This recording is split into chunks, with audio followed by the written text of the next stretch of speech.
America की चीन और पाकिस्तान को फटकार। दोनों देश धार्मिक स्वतंत्रता के लिए गंभीर खतरा है। दोनों देश धार्मिक स्वतंत्रता के लिए गंभीर खतरा है। चीन और पाकिस्तान। उत्तर कोरिया पर गंभीर आरोप लगाए हैं अमेरिका ने।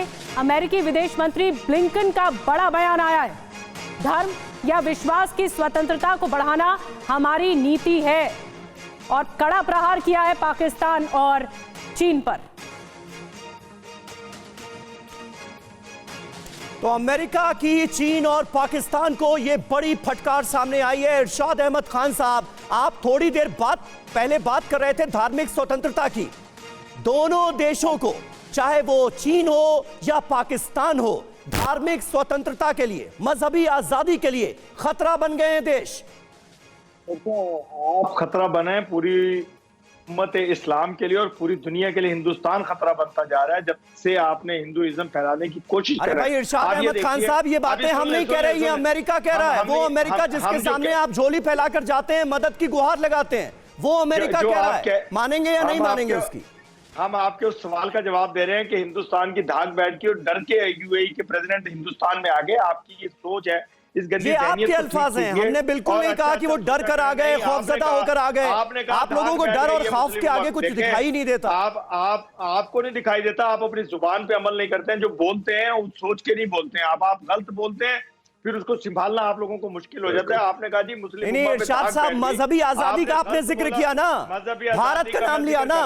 अमेरिका का बयान हमने आपको दिखा दिया जिसमें चीन और पाकिस्तान को मजहबी आजादी के लिए खतरा करार दिया गया है। उस पर जवाब दीजिए।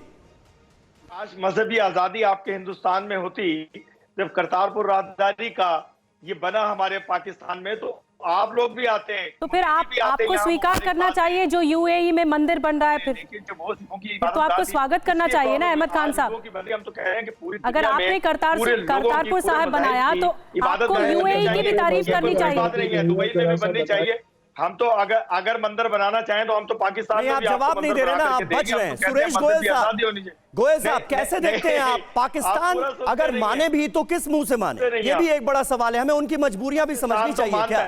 कोई मजबूरी नहीं है पाकिस्तान की। पाकिस्तान सच बोलता है, सच सुनता है, सच कहता है। लेकिन पहले अगर मैं बात करना शुरू करूं है कि हिंदुस्तान को कौन सी जगह पे गोयल साहब, रमीज साहब आएंगे आपके पास। जी गोयल साहब, आप बोलिए।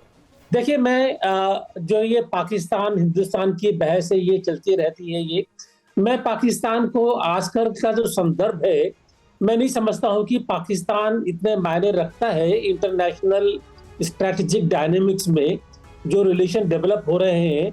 अगर हम समझे कि अगर भारत के संबंध गल्फ देशों में, आपने खुद बताया कि 3 देशों ने प्रधानमंत्री मोदी को सम्मान दिया है, बहराइन, सऊदी अरेबिया और यूएई। और यूनाइटेड अरब एमिरेट से हमारे जो व्यापार है, इन्वेस्टमेंट है, पिछले 10 सालों में पहले से 3 गुना हो चुका है ये। तो ये किस चीज का संदेश है ये? इसका मतलब ये है कि गल्फ के जो मुल्क हैं, अगर वो एक रीअलाइनमेंट करना चाहते हैं आजकल की संबंधों को लेकर के, तो उसमें उनको एशिया में या अलाइनमेंट के लिए भारत के अलावा और कोई ऑल्टरनेटिव नहीं दिखता है। अगर हम हाथ बढ़ाते हैं उसे हाथ मिलाने के लिए, जब तक वो हाथ नहीं बढ़ाएंगे तो हम हाथ कैसे मिलाएंगे? उनका हाथ हमारी तरफ बढ़ रहा है। मेरे ख्याल से समझना चाहिए ये। बड़ी बात आपने कही गोयल साहब कि जितना यूएई को जरूरत है भारत की, भारत को भी उतनी जरूरत है खाड़ी देशों में, क्योंकि इंपॉर्टेंट यूएई है। देखिए, ऐसा है कि जरूरत दोनों को होती है तभी संबंध बनते हैं।